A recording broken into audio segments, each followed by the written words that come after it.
नमस्कार, मैं वहीद अहमद और आप देख रहे हैं आइपा। आइपा यानी all India progressive politics association, जहां हम बात करते हैं प्रगतिशील राजनीति की और सोशल इशू और डेवलपमेंट की। मेरे साथ इस समय महोबा जिले के जाने-माने पत्रकार एवं वरिष्ठ पत्रकार अनुज शर्मा जी हैं। आइए उनसे बात करते हैं और जानते हैं आज की राजनीति के बारे में, किस तरीके से राजनीति आज की चल रही है। अनुज जी, सबसे पहले तो आपका स्वागत है। धन्यवाद आपका भी भाई जी। अनुज जी, देश की राजनीति का जो तरीका प्रचलन में है, उससे आप संतुष्ट हैं? कितना संतुष्ट हैं? अगर बदलाव चाहते हैं, तो क्या किस तरीके के बदलाव होने चाहिए? देखिए, अगर राजनीति की बात करें तो हर राजनीतिक पार्टी इस चुनाव को या देश को अलग-अलग तरीके से चला रही है और चुनाव लड़ रही है।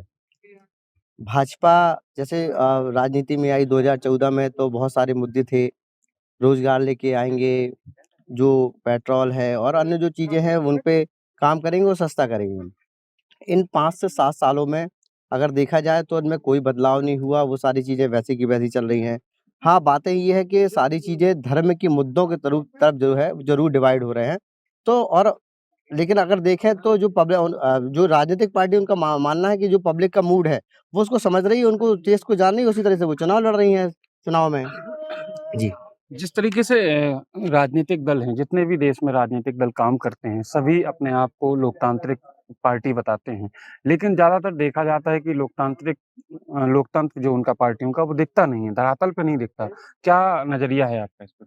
देखिए, सभी लोग जो चुनाव है या अपनी पार्टी के चलाने की बात है, तो वो अलग-अलग करते हैं। अगर लोकतंत्र की बात करें, तो कुछ भी कह देते हैं, फिर उसके बाद माफ़ी माँग लेते हैं, कुछ भी कर लेते हैं, बैक फुट पे आ जाते हैं, तो कोई सिद्धांत नहीं है। सबका अपना-अपना अलग-अलग तरीका है, सबके अपने खुद के सिद्धांत हैं और उनको खुद का अगर बात करें तो अब देखें तो खुद का ही अपना उनका लोकतंत्र है। तो अब कोई कुछ कहने वाला है, अब यहाँ तो सब अपनी-अपनी बात कह रहे हैं, अपनी-अपनी बात रख रहे हैं, तो सब स्वतंत्र हैं कुल मिला के ये माने तो। क्या लगता है अनुज जी कि सिर्फ़ सत्ता ही उनका लोकतंत्र है? हाँ, अभी देखा जाए तो सारी लड़ाई तो सत्ता की है, सब कोई अब पहले जो राजनीतिक पार्टियाँ होती थी, वो देश में जो सेवा करती थी लोगों की, वो मुद्दे होते अभी अभी तो जो नेता बनता है ना, उसका तो ये होता है कि कहाँ से पैसा मिले, कहाँ अपनी प्रोग्रेस हो, तो कुल मिला के सब कोई सत्ता का जो सुख है ना, वो चाहता है। अभी राजनीतिक पार्टियाँ जितनी भी रही हों, सभी है अगर किसी से गठबंधन हो जाता, तो अपना उनके खुद के मंत्री बन जाएँ, उनका कितना फ़ायदा हो सके वो करते हैं। तो सारी जो अब लड़ाई है खुद के फ़ायदे की होगी। तो सारे लोग जो चुनाव में सहभागिता कर रहे हैं, वो खुद के अपने फ़ायदे के लिए कर रहे हैं, ना कि देश सेवा के लिए। बिल्कुल अनुज जी, जिस तरीके से 2022 विधानसभा चुनाव आने वाला है, कुछ ही समय शेष है। ऐसे में जो स्थानीय मुद्दे हैं, वो कहीं न कहीं खो जाते हैं।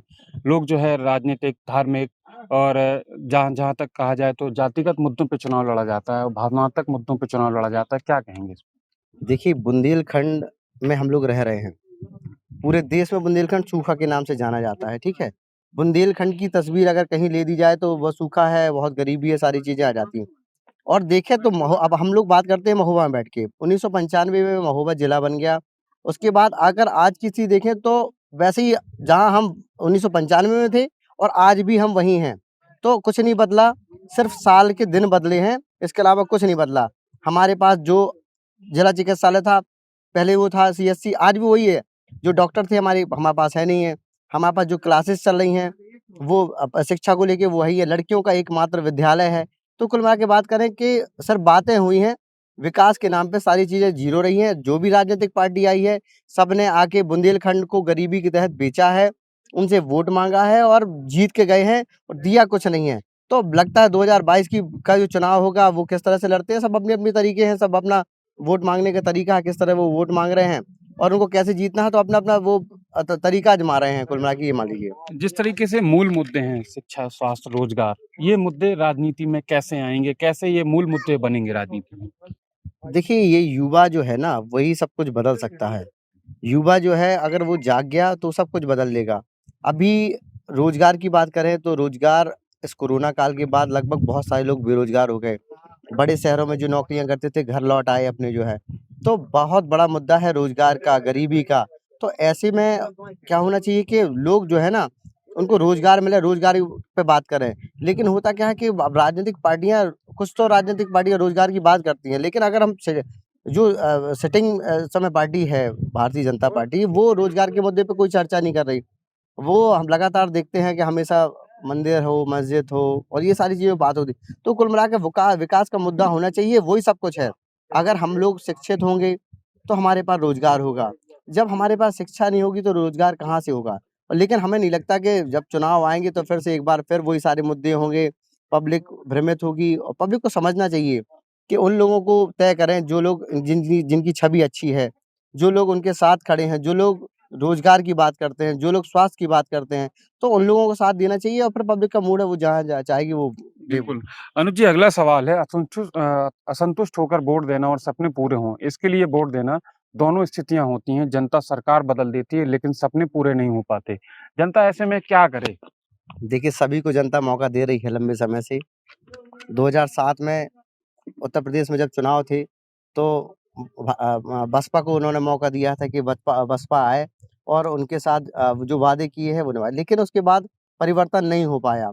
2012 में समाजवादी पार्टी को भी लोगों ने भरोसा जताया। फिर 2014 में जब केंद्र में सरकार भारतीय जनता पार्टी की बनी, तो लोगों को लगा कि उत्तर प्रदेश में भी अगर भारतीय जनता पार्टी होती, तो सरकार का जो कॉम्बिनेशन है केंद्र और राज्य सरकार का, जब ये तालमेल बैठेगा, ठीक है, तो जो योजनाएँ हैं, जो पेंडिंग पड़ी हैं, वो खत्म हो जाएँगी, वो पूरी हो जाएँगी। तो अभी क्या है कि 17 में जो है मौका दिया भारतीय जनता पार्टी को, तो लगभग 5 साल पूरे हो गए हैं। महज़ 2 महीने बाद चुनाव शुरू हो जाएँगे, होना शुरू हो जाएगा और मार्च में जो है हम अपना मुख्यमंत्री चुन लेंगे। तो अब ऐसे में पब्लिक का मूड है कि क्या करती है वो, हालाँकि अगर पुराना इतिहास देखें तो दोबारा कोई ऐसा मुख्यमंत्री नहीं हुआ जो दूसरी बार बन गया हो। ल ल उसमें लगातार जो 10 सालों में राज किया, उसने 5 साल ही चला पाया है। अब ये जनता की मूड की बात है कि वो किसको चुनता है। देखिए, जनता को जो है ना, जो वोट है, उस वोट को विकास के मुद्दे होने चाहिए और रोज़गार के मुद्दों पे वोट करना चाहिए। बिल्कुल, जनता को विकास के और रोज़गार के मुद्दों पे वोट करना चाहिए। अगला सवाल है अनुज जी, क्या युवाओं को नेतृत्व देना राजनीति बदलने के लिए काफ़ी है या फिर युवाओं को समाज की दृष्टि से लैस युक्त करना ज़्यादा ज़रूरी है? क्या समझते हैं? देखिए, अगर युवा जो है राजनीति में आएँगे, तो सीधी-सी बात है कि नए आइडियाज़ होंगे उनके पास में। क्योंकि जब लोगों से वो जुड़ेंगे, अभी जो पुरानी तरह की जो राजनीति है, उसमें होता क्या है कि वो सारी चीज़ें, वो घिरे हुए लोग और जो युवा है, वो लगता है कि वो सब कुछ बदल सकता है, वो देश बदल सकता है।